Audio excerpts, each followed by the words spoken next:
On your Wednesday's Loose Women Live, it's Ruth Langsford, Connie Nolan, Kelly Brook and Nadia Sawala.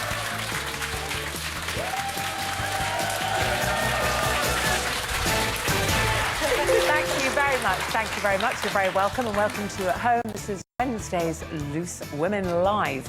And coming up this afternoon, with thousands of teenagers across the country sitting exams this month, we're asking, is it OK to bribe your children to get good grades? Plus, would you pop a pill to boost your sex drive?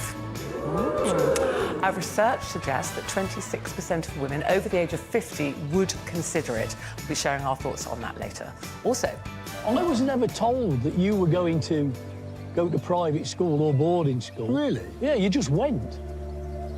They're taking my brother away, probably my best friend at the time, away.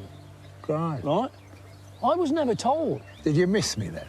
Well, yeah, Did you? of course I did.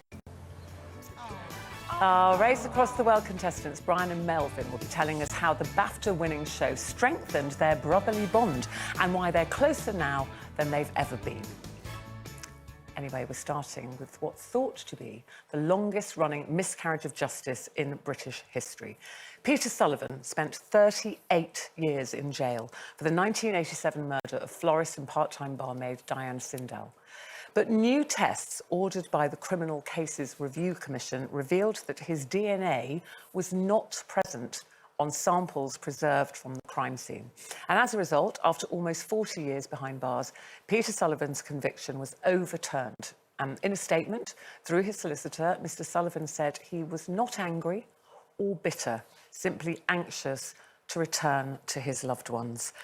I mean, yeah, it's very powerful, his statement, because you would immediately think he would be bitter and you would be angry. I mean, he was named the Beast of Birkenhead. He's been described as having limited intellectual capacity. So they're looking back now and saying at the time he did make a confession, but he's saying that he was on his own, he was frightened. People saying he maybe should have had a responsible adult with him. There are lots of flaws in the case, and he has always professed his innocence, always. After that initial confession, which he then went back on and said, actually, I felt that I had to say all that, he's always protested his innocence. And I thought also it's very powerful that his sister had said, he hasn't won, Peter hasn't won, and neither have Diane's family won. This is going to be a trauma for them, because they now all the time thought that Peter Sullivan had murdered their daughter, and maybe there's some closure in that. And actually now they found out he didn't, and they don't know who did. And the case has been reopened. So that brings that all up. But the forgiveness thing, Colleen, I think is so powerful that after all that, where he said, I'm innocent, there have been appeals, he hasn't won. Imagine what it's like. But here's the thing, he's already... what life was like in prison. Yeah, horrendous. But he's already lost nearly 40 years of his life. Now, to come out and for the rest of his life be bitter about that and dwell on that and have anger about that, then he's wasted his whole life. I mean, his whole thing is he's been proved, you know, that it wasn't him, so that's justice for him. And I think now he probably just wants to come out and enjoy his life and be with his family, and I think that's an amazing thing. I've got so many friends, well, not so many, but I have certain friends who hold... She has got many friends. Just 2 or 3, really. I want you to know I'm not bitter.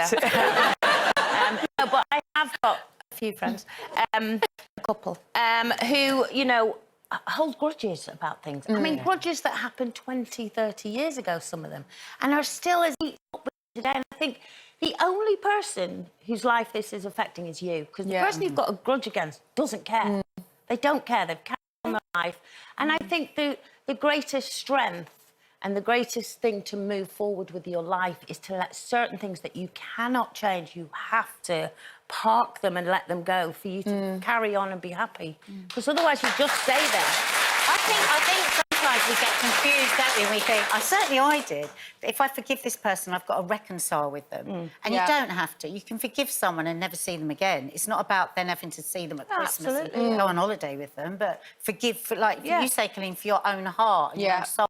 But it's very hard, and I do love bearing a grudge. Yeah, but do you think... I know, do you think it's so forgiveness hard. is a choice? You have to tell yourself, I am making a choice to forgive. I think you feel it, don't you? You can feel it when you've got a grudge against someone and it's triggering when they call or when you see a picture of them or you hear about them and you can feel that pain. I think initially... And it's like, how do you get rid And of the that? poison. And and You poison yourself, it is a don't you? poison, But isn't how it? do Because you it's a stop it, negative... Colleen? It's a negative thought. I mean, there are things that are unforgivable. There's things that you can never forgive. But I think you have to forget. But don't, but have to learn to forget them. Yeah. It's funny, because at the moment, I don't know if you've seen Kim Kardashian is in court with it. And I find it... I want to look at forgiveness in a different way. People can't seem to forgive that she's beautiful and wealthy and has multiple homes and cars. And so they don't forgive her for that. And so many people don't, and because of that, don't have any sympathy, empathy for actually what she went through. So this is where she was robbed? Because she was robbed. In her She was hotel. stripped naked. She was tied with her wrists and her feet. She thought she was going to be raped. She thought she was going to die. She had to beg and pray and plead that she had babies and to let them live. And she's gone into court and she wanted to face them and said to them, I forgive you. But that doesn't mean what you did is OK. You've changed my life forever.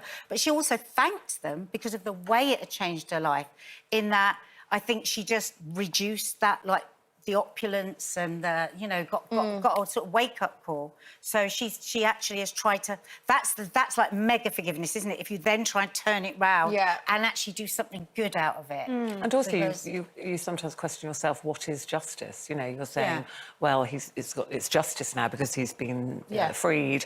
And you go, is it justice Well, he because needs there were compensation, flaws? surely. Compensation apparently is capped at £1 million. And But also compensation that's in cases can't buy where 40 years of his No, life. but I mean, I that's think... in cases where that person has been in prison for at least 10 years. It's half that in other cases. So £1 million sounds like a lot of money, OK? But if you divide that by the years he's been in prison, I can't do the maths, but, you know, is that any compensation? I just think it's that acknowledgement, isn't it? It's that, you know, you want an apology. Yeah, you do want a financial compensation to something. It's ruined your life. Who knows what your life would have been It validates without it. it validates it further, vindicates it further. It doesn't right the wrong, but you end up with something. I think that's the key, isn't But I it? think they're right in the respect that no one's won in this case because he's lost nearly 40 years of his life. And her family now, it's almost like it's happened again because now they still have no closure. That's what... And I don't know if they could... I don't know if I could forgive somebody who ever hurt my children. I don't think I could. No. That's the only way I couldn't forgive. His sister said, we lost Peter for 39 years. He hasn't won and neither has the Sindel family. They've lost their daughter and they're not going to get her back. And obviously, you know, this happened in 1986, the murder of Diane Sindel. She was only 21 years old. It was brutal. And now her family actually don't know who that was. So obviously our thoughts to them today and to Peter Sullivan and his family, who are now going to try and rebuild their family life. And they've said, you know, we just want to embrace him back now and give him the best life that we can. So he's lucky to have a loving family, I suppose. OK, well, we'll take a break now. Coming up next, actor Danny Dyer has opened up about feeling criticised for his working-class roots. Have you ever felt judged because of your family background? Plus, Race Across the World brothers Brian and Melvin will be revealing, hello, guys, how the experience put their relationship to the test, something Kelly knows all too well. For £15, you don't want to bed? Because we need some money for next week. No, I'll come up with you then. You can go back. No, Jeremy, I'm not going to keep doing this. OK. It's not fair. OK. Because you're just making me look like I'm a diva all the time, and I'm not. Well, it's just it's such a small amount of money, Jeremy. And at the end of the race, you're going to have all this money left over, and we've suffered the whole time. I'm not going to keep doing this. OK. We change for the bed. We upgraded. You go, girl! I love it. She upgraded. We'll see you right after this. Oh, poor Jeremy. Poor Jeremy.